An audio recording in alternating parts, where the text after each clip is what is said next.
Magandang araw mga banateros. Ito pala ang dahilan kung bakit ayaw na ni Marcos na ituloy yung impeachment. Naku po. Mukhang mukhang mapapahiya ho. Nako.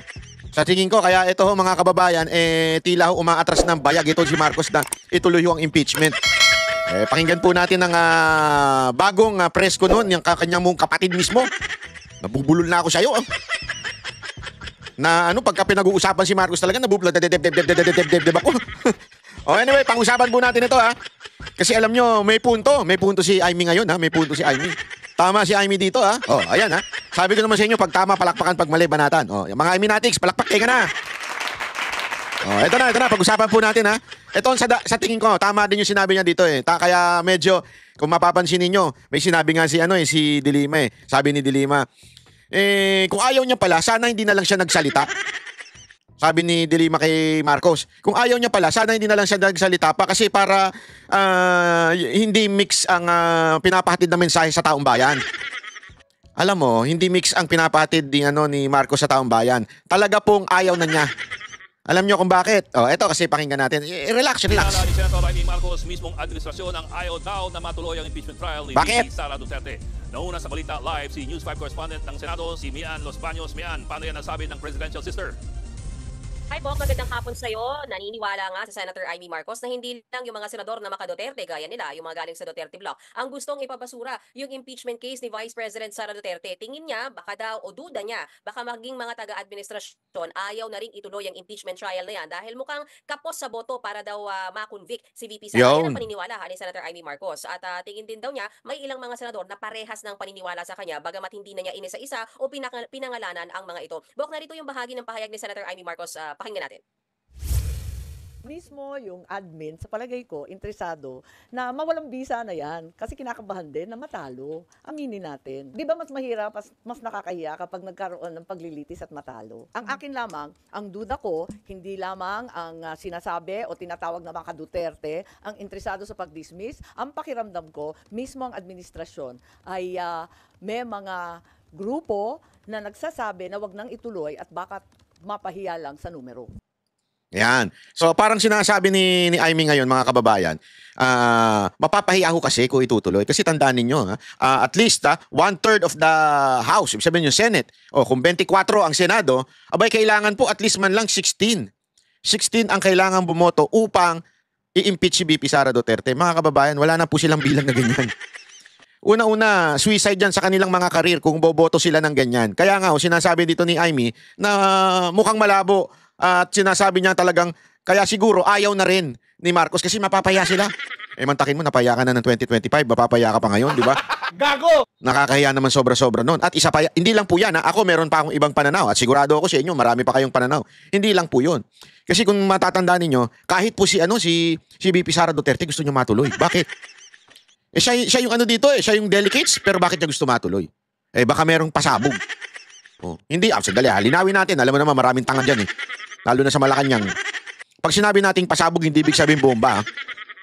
Ibig sabihin po nung pasabog, para po, baka mamaya maraming ilalantad na sikreto na mga, kasi tandaan ninyo, maraming bitin Maraming bitin doon sa kwento ni VP Sara Duterte tungkol doon sa mga envelope, tungkol doon sa mga hinihinging pera sa kanya. Naku.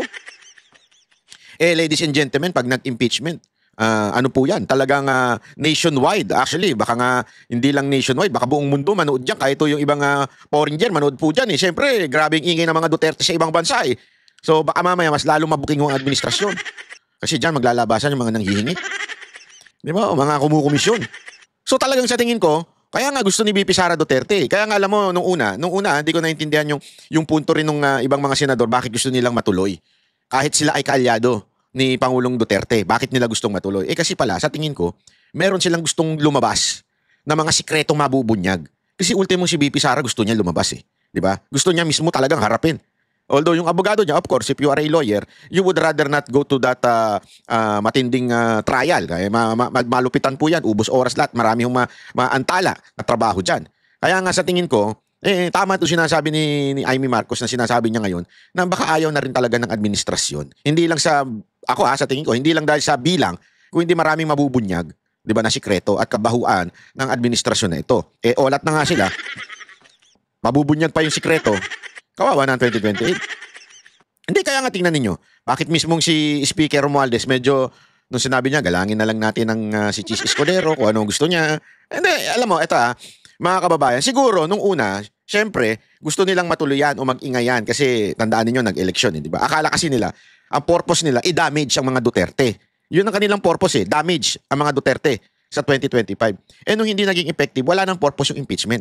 Wala nang purpose yung impeachment kasi kita nyo naman, talo na Talo na yung mga kandidato at siguradong marami na hong papanig dito ho sa mga Duterte. Eto, pagka mapapahiya pa ho sila uli, yan ang sinasabi.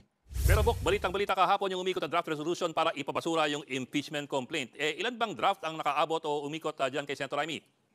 Sa press conference si Senator Amy Marcos kanina, Bok, sinabi niya umabot sa 3 yung nakita niyang draft resolution hanggang kahapon. Biro nga niya, parang nagmumukha na raw group effort yung nangyayari dyan sa resolution na yan dahil kanya-kanyang input daw yung ilang mga senador. Mismo si Senator Amy daw, meron siyang input, which is yung sa kanya, Bok, paliwanag ko lang. Wag lang daw sanang questionin yung sinasabing bagal ng Senado sa pagtakil ng impeachment case ni Vice President Duterte. Sabi niya, gusto niya ring sitahin, questionin yung validity ng pag-akyat ng Kamara ng impeachment complaint mula sa kanila papuntang Senado. Kasi sabi niya, 4 yung impeachment complaints, bakit yung pang-apat lang inakyat? Inupuan din daw ng 2 buwan at sa huling araw ng sesyon ng Pebrero, doon lang din inangat sa kanila. Yun yung sinasabi natin kagahapong video, di ba?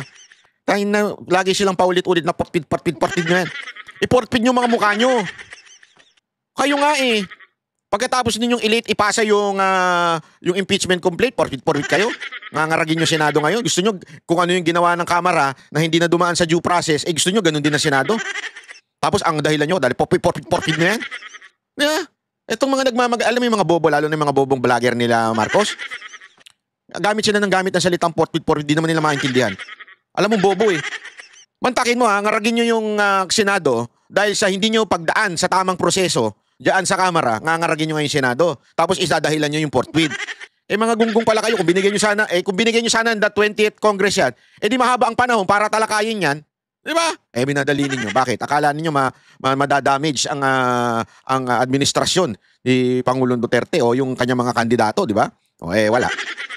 Ngayon, feeling ko, tama, mukhang may pakiramdam din ako na ayaw na talaga ni Marcos Hindi dahil sa ayaw niya. Ayaw niya dahil alam niya mapapahiya na siya. Di ba? Yun talaga yun Mapapahiya ka talaga Amantakin mo yung bilang ng Senado ngayon, most of them talagang ayaw na rin sa pamamalakad mo. Yan. Ilan na lang sip-sip dyan. Kaya gawin nyo na Senador si Torre. Sobrang kasip-sipan niya kay Marcos. Mamaya, pag-usapan natin niya si Torre, meron tayo nilabas na reel. Talagang, grabe. Talagang trending. So bakit sila lang daw yung sinasabing nag-delay? Mismong Kamara naman daw, dinelay din daw yung proseso ng impeachment proceedings na yan, Bo. Kung sakaling gumulong pa rin ng impeachment trial, nakapag-usap na ba si Amy kay VP Sara? Yes, Bok. Nakapag-usap si Senator Amy Marcos at Vice President Sara Duterte at sabi niya wala naman daw request na ipatigil yung impeachment trial, nakaambang impeachment trial laban sa kanya. At ang sinasabi rin daw ng bise, mag-ingat-ingat dapat si Senator Amy sa pagsasalita niya kaugnay sa impeachment case na yan dahil siya ay tatayong Senator Judge. Oras na matuloy yung impeachment trial na yan. Sabi rin daw ng bise, handa siya anuman ang mangyari. Narito muli yung bahagi ng pahayag ni Senator Amy. Bok, pakinggan natin. Abogado Pagit ng tawagan nyo? Bok. Ano tawagan niyo? Bok. Boknoy? Baduy. yun, hindi yan pag-uusapan. Alam niya, magiging huwes ako Hindi nga, ako nga inaawat magdahan-dahan ka, mag-judge ko dyan. Ano naman ang sabi ng ibang mga senador?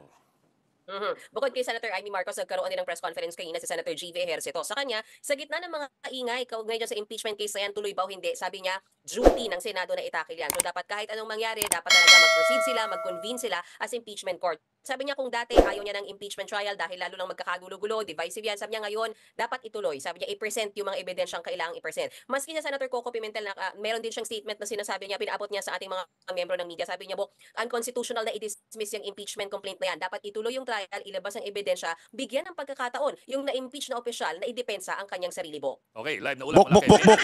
Banyos.